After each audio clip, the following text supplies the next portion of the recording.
Good evening everyone, मैं सीमा आपका स्वागत करती हूँ अपने ऑफिशियल यूट्यूब चैनल पॉलिटी के टास्क पर।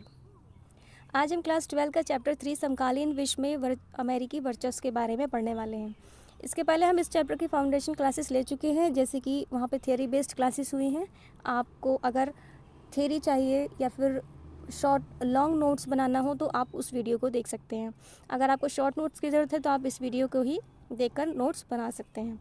तो हम इस चैप्टर के जो है समकालीन विश्व में अमेरिकी वर्चस्व, इसके की पॉइंट्स देखेंगे, यानी कि हम इसके की पॉइंट्स के थ्रू इस चैप्टर की थ्योरी को समझने की कोशिश करेंगे। तो चलिए स्टार्ट करते हैं। शीत युद्ध के अंत के बाद संयुक्त राज्य अमेरिका विश्व की महाशक्ति बनकर उभरा। ठीक है, जो शीत युद्ध 1991 में समाप्त हो गया था पूरी तरीके से, और बर्लिन की दीवार 1989 में गिर चुकी थी, जहाँ से ये साबित होता है कि शीत युद्ध 1989 में ही समाप्त हो गया था, लेकिन जो कुछ चेंजेस हो रहे थे वो 1991 तक चले। तो जब सोवियत संघ पूरी तरीके से विघटन हो गया सोवियत संघ का, तो संयुक्त राज्य अमेरिका ही एक महाशक्ति रह गया। अब इसका मुकाबला करने के लिए कोई भी ऐसा देश नहीं था जो इससे मुकाबला कर सकता था या फिर इससे कंपटीशन करने की सोच सकता था। अमेरिकी वर्चस्व की शुरुआत 1991 से हुई। ठीक है, और अमेरिका की देखिए, मैंने आपको बताया 1989 में तो शीत युद्ध की समाप्ति हुई, लेकिन पूरी तरीके से चेंजेस 1991 तक चले, और पूरी जो कहते हैं कि अमेरिका का वर्चस्व शुरू हुआ तो वह 1991 से स्टार्ट हुआ। अमेरिकी राष्ट्रपति जॉर्ज बुश ने इसे नई विश्व व्यवस्था की संज्ञा दी।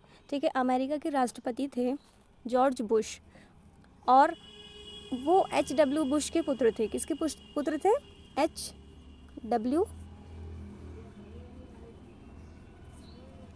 बुश के पुत्र थे। ठीक है, H.W. बुश के ये पुत्र थे, और इन्होंने जो वहाँ पर जो सोवियत संघ का विघटन हुआ और जो अमेरिका का वर्चस्व स्थापित हुआ, इसको उन्होंने नई विश्व व्यवस्था की संज्ञा दे दी थी। ठीक है, नई विश्व व्यवस्था की संज्ञा दी, यानी कि एक नया विश्व स्टार्ट हुआ और उसकी व्यवस्था में भी कुछ बदलाव किया गया।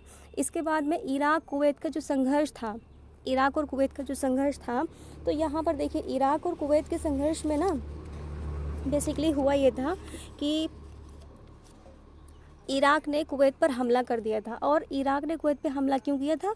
क्योंकि कुवैत में तेल के भंडार काफ़ी सारे थे और इराक उनको कब्जा करना चाहता था। बेसिकली इराक अमेरिका के साइड से कुवैत पर हमला कर रहा था, लेकिन जिसमें जो यूएनओ है, जो इसमें 34 देशों की जो मिलीजुली सैनिक सहायता थी, ठीक है, वो थी 6,60,000। ठीक है, इन 6,60,000 सैनिकों ने यहाँ पर युद्ध किया।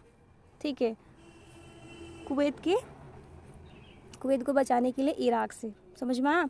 तो यहाँ पर हालांकि इराक में काफ़ी सारे ऐसे तेल के भंडार थे, लेकिन कुवैत में ज़्यादा थे, इसलिए कुवैत के जो तेल भंडार थे उन पर कब्ज़ा हासिल करना चाहते थे। लेकिन जो ये युद्ध था, इस युद्ध को हम प्रथम खाड़ी युद्ध के नाम से जानते हैं, और इसको और भी काफ़ी सारे नाम है, जैसे ऑपरेशन डेजर्ट स्टॉर्म।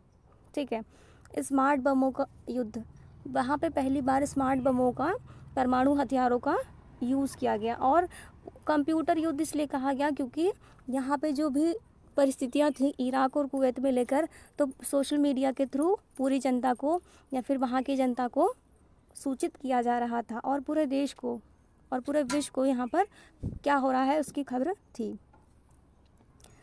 9/11 की घटना। अब 9/11 की घटना काफ़ी इंपॉर्टेंट है, इसका तो पूरा आपको एक क्वेश्चन आ सकता है कि 9/11 की घटना क्या है। 9/11 की घटना 19 अपहरणकर्ताओं द्वारा 4 व्यावसायिक विमानों पर कब्जा करना तथा वर्ल्ड ट्रेड सेंटर, अल्जीरिया के पेंटागन और पेंसिल्वेनिया के खेत में गिरा। देखिए, जो 9/11 की घटना थी, इसमें जो 19 अपहरणकर्ता थे, यानी कि 19 किडनैपर्स थे, उन्होंने 4 व्यावसायिक विमान जा रहे थे। ठीक है, 4 व्यावसायिक विमान जा रहे थे, उन चारों विमानों पर क्या कर लिया? कब्जा कर लिया। तो जो वर्ल्ड ट्रेड सेंटर है, 2 विमान वर्ल्ड ट्रेड सेंटर पर गिरा दिए, और जो तीसरा विमान था वो पेंटागन में गिराया, और जो चौथा विमान था वो पेंसिल्वेनिया के खेतों में जाकर गिर गया। ठीक है। और ये पेंसिल्वेनिया के खेतों में जाकर गिराना नहीं था, यहाँ पर पेंटागन के रक्षा विभाग पर गिराना था वहाँ पर, ठीक है, क्योंकि पेंटागन में अमेरिका का रक्षा विभाग का मुख्यालय था, तो बेसिकली वही गिराना था, लेकिन पेंसिल्वेनिया के खेतों में गिर गया। 9/11 घटना के विरुद्ध जॉर्ज डब्ल्यू बुश राष्ट्रपति ने ऑपरेशन एंड्यूरिंग फ्रीडम चलाया। अब देखिए, इस समय जॉर्ज डब्ल्यू बुश थे यहाँ के राष्ट्रपति 9/11 की घटना के समय, यानी कि 2001 के समय, ठीक है। तो यहाँ पर ऑपरेशन एंड्यूरिंग फ्रीडम चलाया गया, जिसके तहत यहाँ पर क्या किया गया, यहाँ पे जितने भी अपहरणकर्ताओं को पकड़ा गया उन्हें काला पानी की जेल की सज़ा सुनाई गई और उनसे मिलने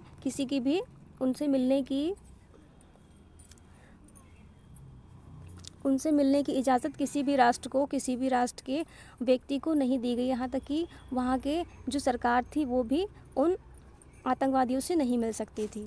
2003 के 19 मार्च को ऑपरेशन इराकी फ्रीडम सामूहिक संहार को रोकने के लिए चलाया गया। अब देखिए, 2003 में 19 मार्च के दिन भी चलाया गया था ऑपरेशन इराकी फ्रीडम। यहाँ पर ये आशंका जताई जा रही थी कि जो इराक है उसमें सामूहिक संहार, यानी कि कुछ परमाणु हथियारों का इसने अपने पास रखा हुआ है इराक ने, लेकिन वहाँ पर जब सामूहिक संहार को रोकने के लिए चलाया गया था, और वहाँ पर जो ये आशंका जताई जा रही थी कि वहाँ पे परमाणु हथियार हैं, तो वहाँ पर कोई भी परमाणु हथियार नहीं मिले, इराक में कोई हथियार नहीं मिले, बल्कि इसका मकसद तेल भंडार पर नियंत्रण करना था, ठीक है।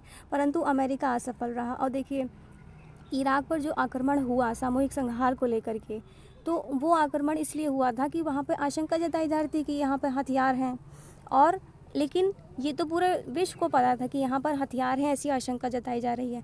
लेकिन अमेरिका का मकसद ये था कि जो इराक के तेल भंडार हैं, उन तेल भंडारों पर अमेरिका का कब्ज़ा हो जाए, जो कि नहीं हो पाया। अमेरिका इसमें असफल हो गया।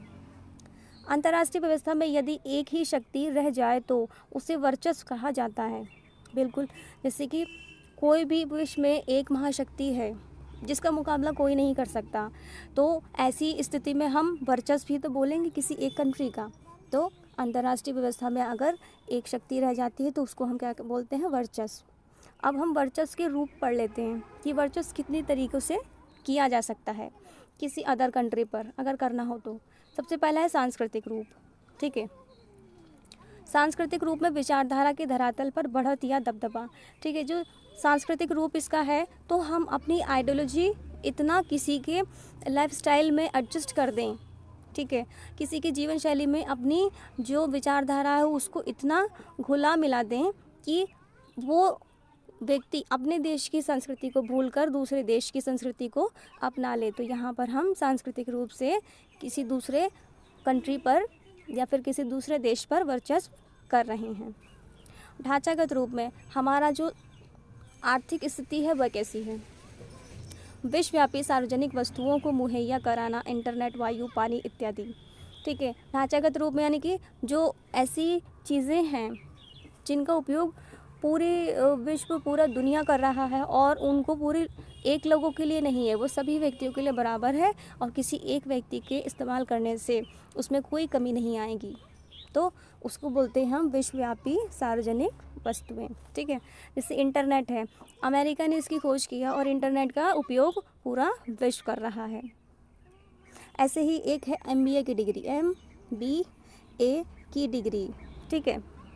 ये भी, इसकी खोज भी किसने किया है, इसकी खोज भी अमेरिका ने ही किया है। इस डिग्री को भी अमेरिका ने ही लॉन्च किया है, और काफ़ी सारे दूसरे देश के लोग भी इस डिग्री को प्राप्त करने के लिए अमेरिका जाते हैं। सैन्य शासन, युद्ध भूमि से अधिकतम दूरी रखते हुए दुश्मन को उसके घर में ही पंगु बनाना, यानी कि हमारे पास सैन्य हथियार इतने होने चाहिए कि हम अपनी कंट्री में हैं और दूसरी सामने वाली कंट्री को अपनी ही कंट्री से तबाह कर सकें या फिर बर्बाद कर सकें। इतना शक्तिशाली होने के बाद भी अमेरिका पर अंकुश है, जैसे कार्यपालिका की बनावट, जनसंचार, नाटो, ठीक है। अब जो अमेरिका है वो सर्वशक्तिशाली तो है, उसको कंपटीशन में कोई नहीं, ठीक है, उसको बीट करने वाला कोई नहीं, लेकिन फिर भी ऐसी कुछ परिस्थितियाँ उत्पन्न हो जाती हैं जहाँ पर अमेरिका पर भी अंकुश लग जाता है, अमेरिका पर भी रोक लग जाती है, जैसे कि अमेरिका की जो कार्यपालिका है उसकी बनावट।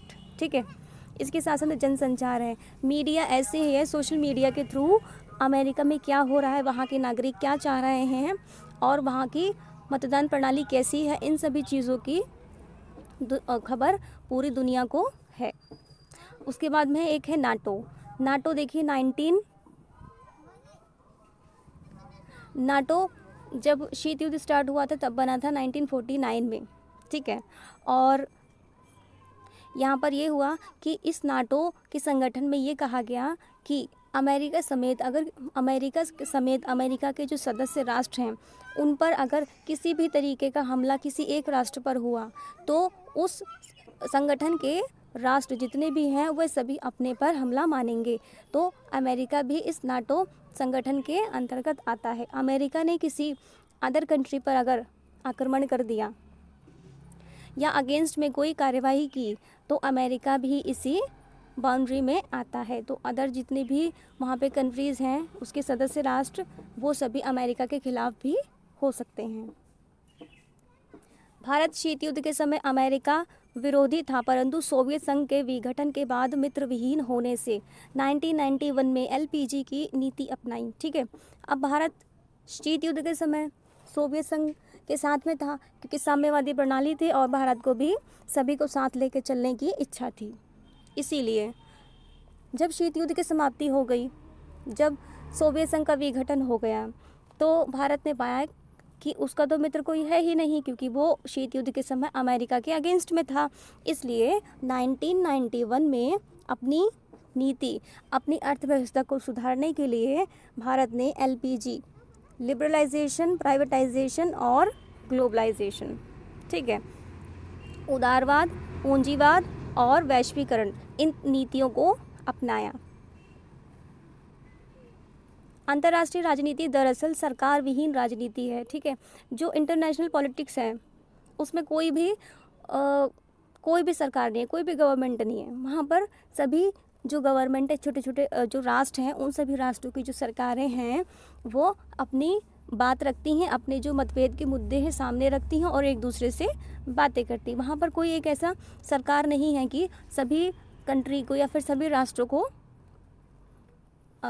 बराबर ट्रीट कर पाए या फिर सभी राष्ट्रों को की बागडोर या फिर लगाम उसके पास हो। अमेरिका के वर्चस्व से संयुक्त राष्ट्र संघ बचाने का एक अंतर्राष्ट्रीय मंच के रूप में, ठीक है, अब जो अमेरिका का वर्चस्व है, जो अमेरिका की हेजेमनी है, उससे बचने के लिए सिर्फ हमें एक विकल्प दिखाई देता है जो कि है यूनाइटेड नेशन ऑर्गेनाइजेशन। ठीक है, ये एक अंतर्राष्ट्रीय मंच है जहाँ पर सभी राष्ट्र इकट्ठा होकर अपने जो परेशानियां हैं, जो मुद्दे हैं, जो मसले हैं वो एक दूसरे के सामने रखते हैं और अपने मतभेदों को सुलझा के उसमें मध्यस्थता स्थापित करते हैं और युद्ध की स्थिति से बचते हैं। तो फ्रेंड्स, ये चैप्टर आज का आपका यही कंप्लीट हो जाता है और इसी के साथ साथ में हम मिलेंगे नेक्स्ट वीडियो में नेक्स्ट चैप्टर के साथ। तब तक के लिए अगर आपने चैनल को सब्सक्राइब नहीं किया है तो चैनल को सब्सक्राइब कर लीजिए और वीडियो अगर अच्छी लगी हो तो आप उसको लाइक कर दीजिए, कमेंट्स करिए, शेयर कीजिए और वीडियो देखने के लिए बहुत बहुत धन्यवाद।